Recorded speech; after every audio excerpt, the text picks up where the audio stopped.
Hello, brothers and sisters. The title of the Mass today is The Ranch of Life, number 9. The Christ who is our true rest, number 2. The book of John, chapter 5. Jesus wanted to destroy Jewish Sabbath day. The Sabbath day that Jewish people kept was too superficial. They just kept it according to their own calendar.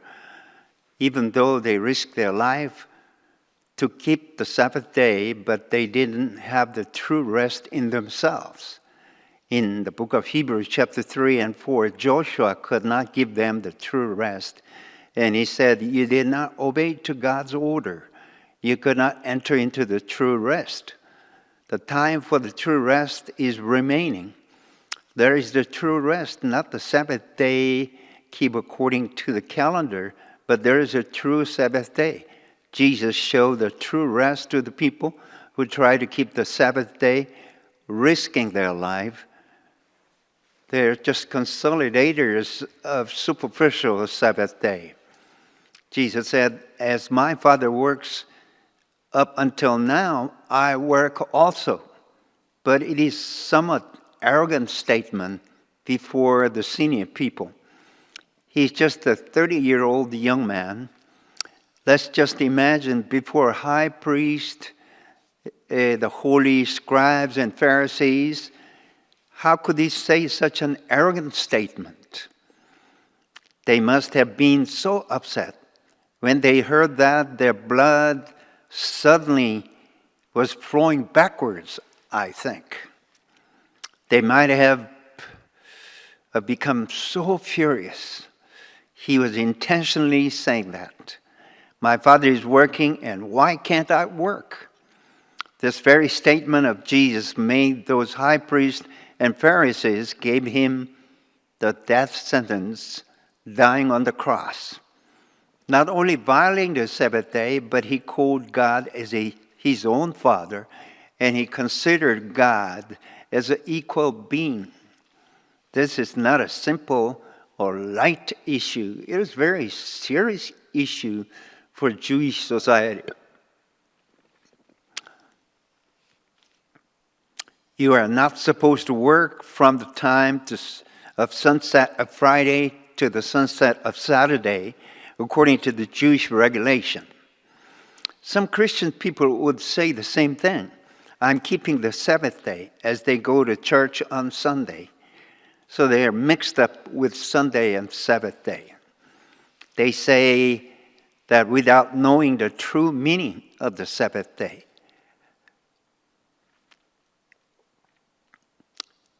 So that is a very ignorant statement. Lord's Day is not the Sabbath day, but the next day after the Sabbath day is over. Sabbath day is from the sunset of Friday to the sunset of Saturday, not the Sunday.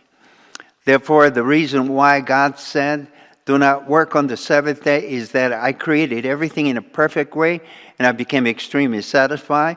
You must enjoy them with thankfulness. That is the intention of God. You should not think they're imperfect and try to fix them.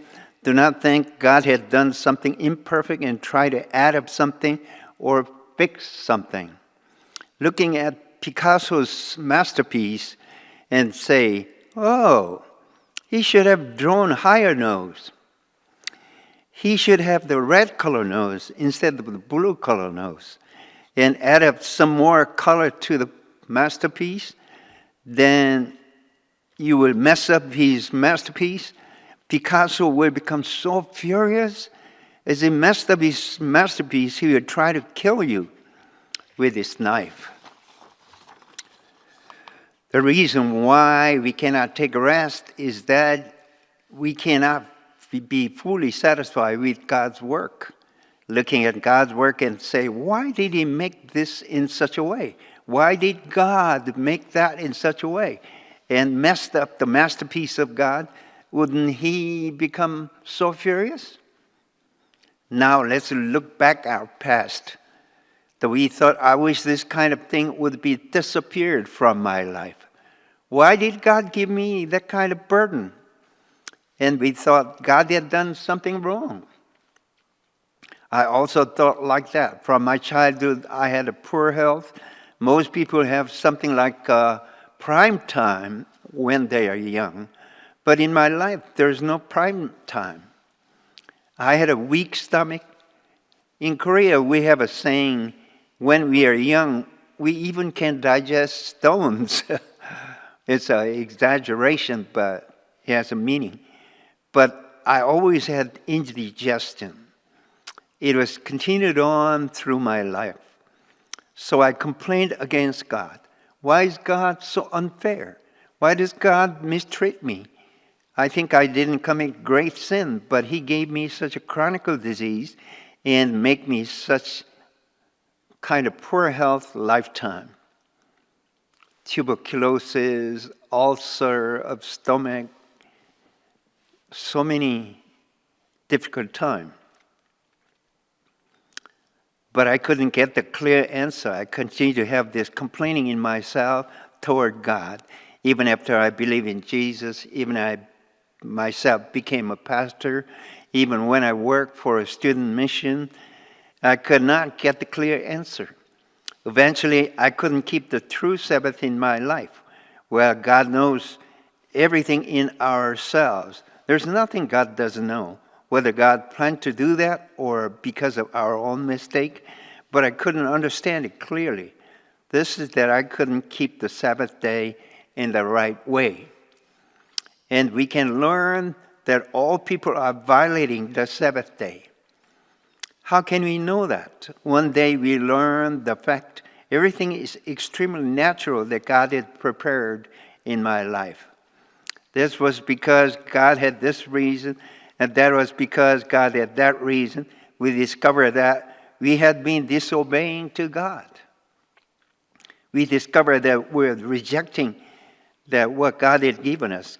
Keeping Sabbath day of God is really an important issue. I took a rest, you also take a rest, please. I don't work, you don't work either, please. God had given everything to people.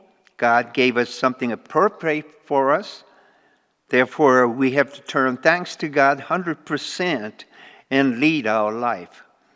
When they measure themselves by themselves and compare themselves with themselves, they are not wise. 2 Corinthians chapter 10, verse 12. It is not wise to judge themselves with their own criteria. It is not wise to judge other people with their own criteria. Judging other people with the objectified this kind of doctrines or that kind of doctrines or this kind of a criteria or that kind of criteria. We cannot judge each other, actually. If we reach to the same environment, we'll become the same people. For in the same way you judge others, you'll be judged, and with the measure you use, it'll be measured to you. Matthew chapter 7, verse 2. Those people who criticize other people, they don't know the fact that they themselves are criticized already. But they think that they have qualification to criticize other people. What a funny thing it is. People are all the same. If you understand, these people may put on different clothes, but inside is all the same. People may put on different kinds of clothes, but the body is the same and the blood is the same. Everybody is the same. I was involved in a religious fighting for 4 years and I got the enlightenment. God put me in such kind of environment and it was God's wisdom. I cannot help but to turn thanks to God. I want to turn thanks to the people who disciplined me. They put me into a milling stone and made me powder. There's no useless thing in my life. As I got the enlightenment, as I understand the Lord and His purpose, everything that was arranged in my life. Nothing was useless and nothing is without purpose. Everything was according to Lord's plan. There was no exception. God knew everything already. God gave us the most appropriate thing. If we get the enlightenment about Christ, all the environment became blessing to us. Because of a certain environment, I got the enlightenment about Christ. It would become blessing to me. God called Abraham out of Ur of Chaldean. Suppose God told him, you would arrive at a certain place on such and such date, and next you would go to another place, and showed him a map. It would be so easy. But if we read the Bible, there is no such kind of instruction. God just said, go to the land, I'll show you. There's no specific instruction. God did not say when and where he should go. Maybe Abraham thought, where is it? Tell me the way. Give me a map. I'll look for that place. No problem. Jesus also said, there are many mansions in my Father's house. I'll prepare a place for you, come back to you, and I take you there. Thomas said, Lord, where is the way? Please show me the way. But Abraham did not ask about the way. He did not where to go. But he just started according to God's calling. In the book of Hebrews, chapter 11, verse 8, he obeyed and went even though he did not know where he was going. He just did not know where, but he just trusted God and started. He did not know the way, but he just trusted him. Some people insist you have to follow this kind of doctrine, but we have to follow that very person, not the doctrine. Abraham received this kind of training. He had Ishmael, and after he became 100 years old, he had Isaac. This was a training of Sabbath. My life schedule must be given up, following God's schedule only. Then we can get Isaac ourselves too. At first, it is so stuffy and difficult, but once you give it up, there's nothing easier than this. There's nothing more comfortable and easier than this in the whole world. I don't have to worry about my life. I just follow his wish according to his movement. All I have to do is just follow him. Therefore, there's nothing to worry about my life. Brothers followed me, and this is the most stuffy thing. Suppose I taught them doctrines or methods to share gospel. It would be so easy. The brothers may have thought, I hope he moves according to a certain schedule. But he has no schedule. We don't know what to do. It's very confusing. I didn't say, I want this or I want that. This is right or that is wrong. I didn't say that. I'll go today or I'll go tomorrow. I didn't say that. I did not realize that at the time, but later on, they told me, we felt so stuffy, Pastor. Suppose I gave a map to the brothers, told them, do this or do that. It could have been so comfortable for me and for them also. But I couldn't do that because I had given it up my own schedule a long time ago. I didn't have my own schedule. I don't know about tomorrow myself. How could I give any promises to the brothers? I could not make any promises. I could not give them a promise. If you follow me, you will become a certain person. I could not assure them. Or I'm going toward east, you follow me. I couldn't say that because I don't know myself where I'm going. I just follow the way which Lord leads me step by step. I had no plan at all. I had no reason to be restless. As a theological college was so small, theological college students felt restlessness. They thought about their future. It was not guaranteed. Whenever they gathered together, they worried about their future. But for me, I had nothing to worry about or feel restlessness. I thought God called me, so he has his own reason why he called me. He didn't have any plan. I was comfortable alone. That was a true rest. But strangely enough, they worried about their future. They set up their own schedule. They prayed so hard, but God called me first and sent me to one of the churches in Seoul area. I just became sophomore. But Dean called me one day and said, please work at that church. I didn't do anything, but the way was opened up before me. I was working at that church for 8 years. I set up various kinds of plans. The history of that church was 18 years. Members were just 80 people.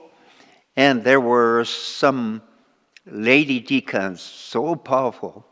I thought our church has too many ladies, but just a few men. This is a serious problem. Ladies are too tough, so men are going out of the church. I set up a plan to balance lady deacons and men deacons. I recommended more men than ladies. I thought now the conference would become smooth and balanced. But God did not allow me to do that. Maybe God was saying, you sly guy, I know you're shrewd in tricks. He hit the backside of my head. I suffered so much for 4 years. I thoroughly got the lesson. God would never allow me to set up my own plan. If I use my patty tricks, God never let me do that. Absolutely. From that time on, my own plan was disappeared. As I did not set up my own plan, God did not punish or discipline me. I may have made a mistake, but in spite of the fact, He did not discipline me. What God hates the most is setting up my own plan. I thought I knew God's work and set up my own plan, but that plan was so shabby in God's viewpoint. If I organized a church and managed that church, how much desirable it would be, I thought. I was in my 30s. I thought I knew about politics. I have keen insight. I thought I was doing so well, and other people gave me compliment. He was capability of managing a church, but God said, no, he's not.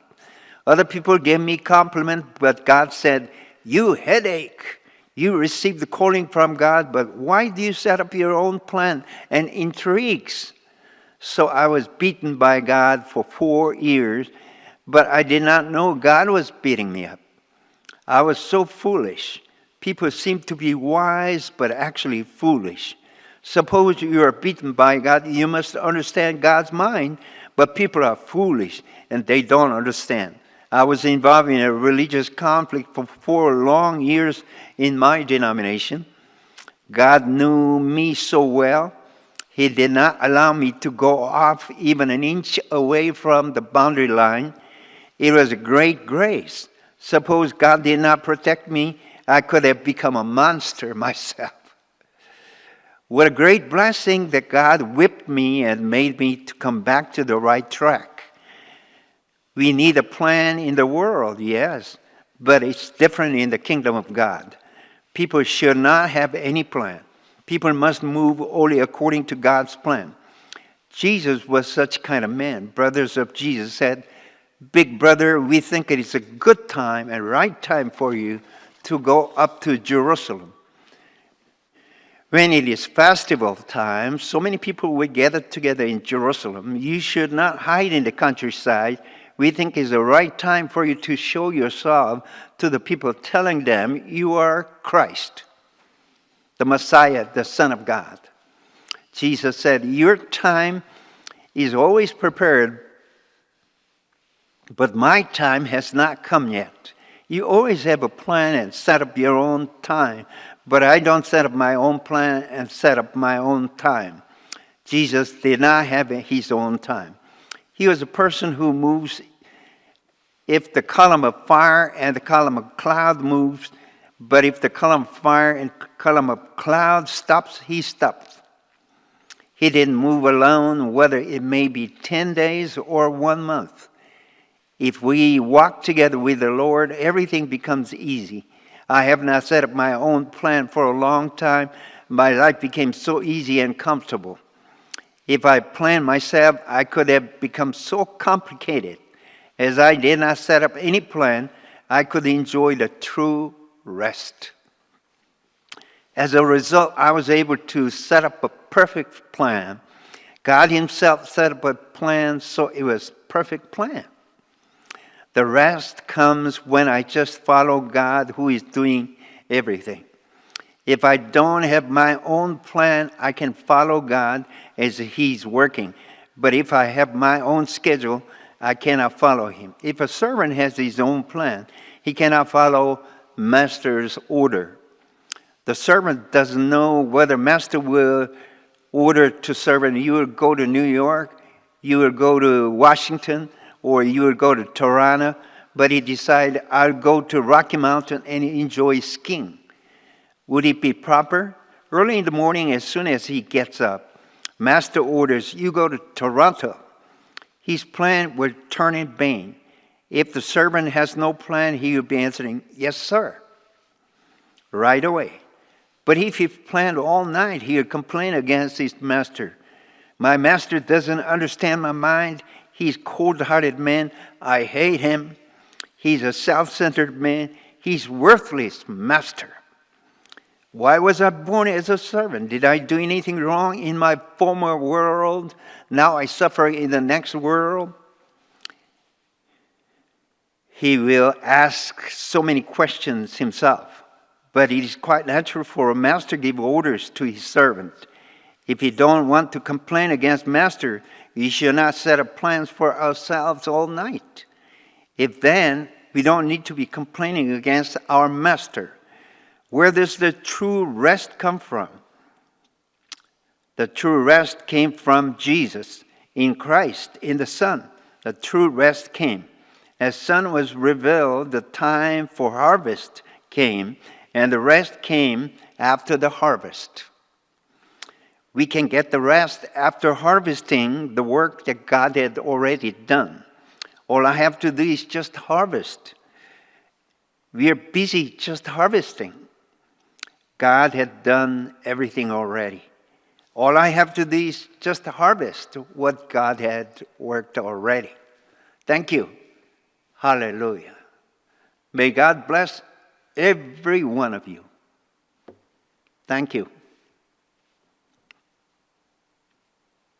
Thank you again. Thank you.